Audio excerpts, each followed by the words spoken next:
I got some delivery, and this time it is from Rose Pharmacy. And what I have here are the Rose Pharmacy generic supplements that would definitely boost our immunity. This is already available in stores and online too. And wait, they sent me also a Guardian Care Pack.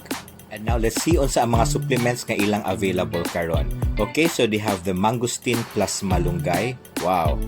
And they also have an Ampalaya and the Malunggay alone, and ginger, in which I'm using it right now, and the turmeric. Wow. And they claim that they are 25% cheaper than other leading brands. Such as this 500 milligrams of ginger capsule is at 7 pesos only. This turmeric is like the moy mas mahal, kinaa siya sa 12 pesos. And as well as kaning malunggay, kinaa siya sa 7 pesos gihapon. And ang kaning mangosteen and malunggay, kimo ni siya ang another 12 pesos.